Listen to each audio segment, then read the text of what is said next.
Bonjour à tous, je suis ravie de vous retrouver dans une nouvelle vidéo DIY. A l'occasion de la journée mondiale sans sac plastique, je vous propose 3 façons de personnaliser un tote bag neutre afin de pouvoir utiliser des sacs en tissu qui nous ressemblent.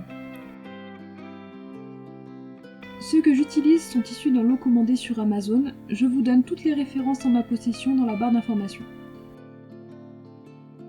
Après un bon coup de fer à repasser, on peut passer à la personnalisation. La première technique est une des plus simples, il s'agit du transfert.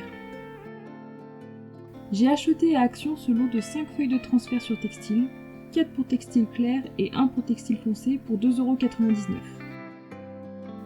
Il suffit de suivre les consignes indiquées au dos du paquet, à savoir imprimer le dessin sur le papier en effet miroir, laisser sécher, le découper, puis venir le fixer avec un fer à repasser.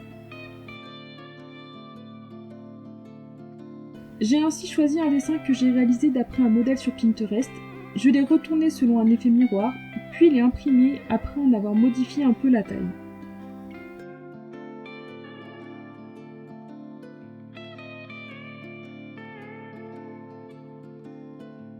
Une fois l'impression sur le papier transfert réalisée, je laisse sécher une trentaine de minutes et je coupe le dessin en laissant environ 1 cm tout autour.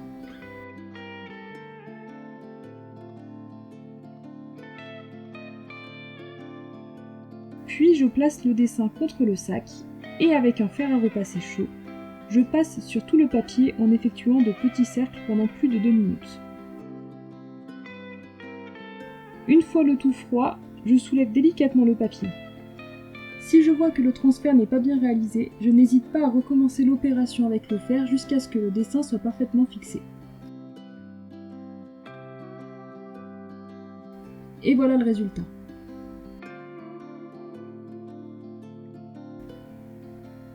La seconde méthode est tout aussi simple et peut même être réalisée par des enfants. Il s'agit de l'utilisation des feutres pour textile.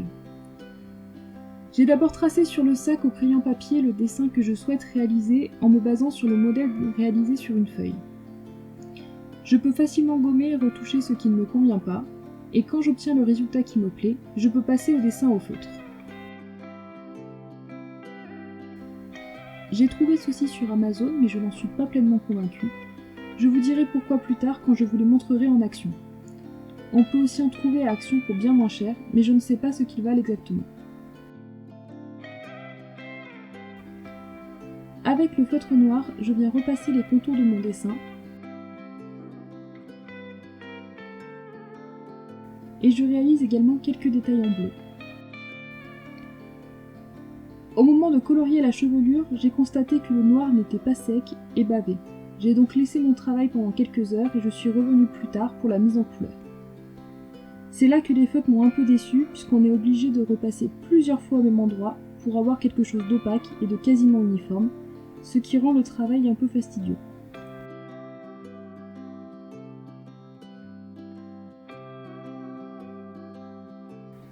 J'ai ensuite ajouté quelques détails pour remplir certains espaces un peu vides, et voilà le résultat. Pour le dernier tote bag, probablement mon préféré des 3, on va passer par l'accessoirisation. Vous pouvez utiliser tout un tas d'objets pour accessoiriser un textile.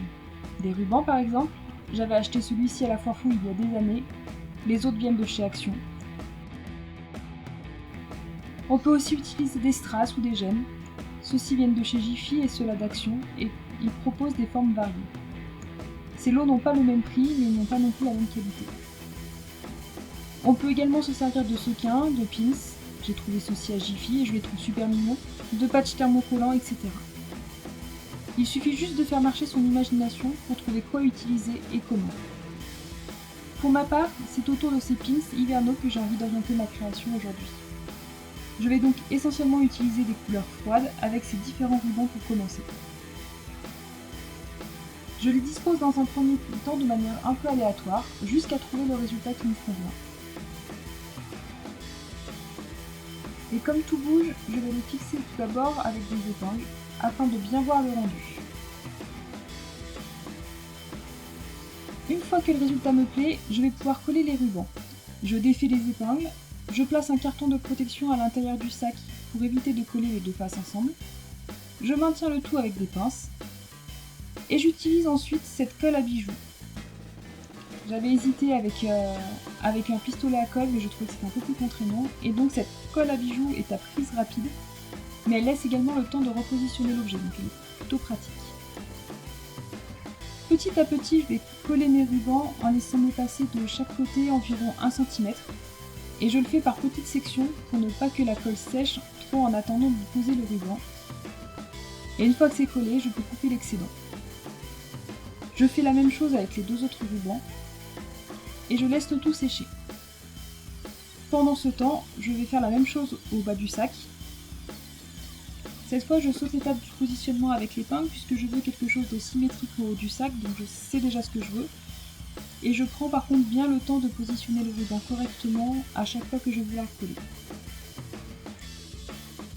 Je laisse la colle sécher, puis je découpe les excédents de ruban de chaque côté et je place un point de colle à chaque extrémité pour fixer le tout et éviter que les rubans s'effilochent.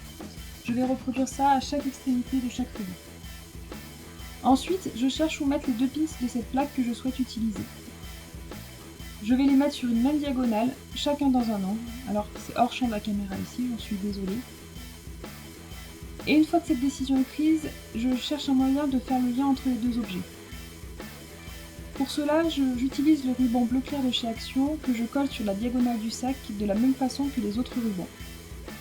Je n'hésite pas à remettre de la colle aux endroits où ce n'est pas bien fixé et je laisse le ruban dépasser à chaque endroit. Et je lisse bien le ruban à chaque endroit où je mets de la colle pour qu'il adhère bien au sac. Pendant que la colle sèche, je viens placer différents gemmes sur le sac. Donc j'ai sélectionné pour cela des étoiles de différentes tailles et de différentes couleurs, ainsi qu'un gemme rond et plusieurs en forme de gouttes. Ce sont tous des gemmes du lot de chez Action. Je les positionne dans un premier temps pour voir le rendu obtenu. On voit que j'ai testé différents endroits pour trouver ce qui me plaisait le plus. Et une fois que je suis satisfaite, je peux les coller avec la colle à bijoux toujours. Je fais un signe fleur en bas à droite. Et comme j'ai le temps avant que la colle sèche, je replace correctement les strass s'ils bougent un peu trop.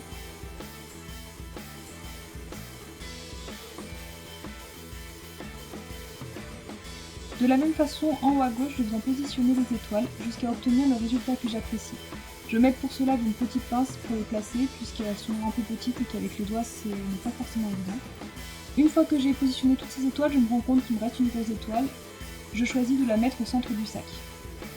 Lorsque tout me plaît, je fixe les étoiles à la colle et je mets parfois d'un cure-dent pour réussir à les positionner correctement. Pendant que la colle finit de sécher, il ne me reste plus qu'à couper et fixer les extrémités du dernier ruban. On voit qu'une face du sac a collé au carton, donc on comprend bien l'utilité d'en placer un pour protéger son sac. Et j'accroche enfin les pins aux emplacements que je leur avais attribués plus tôt. Voilà le résultat.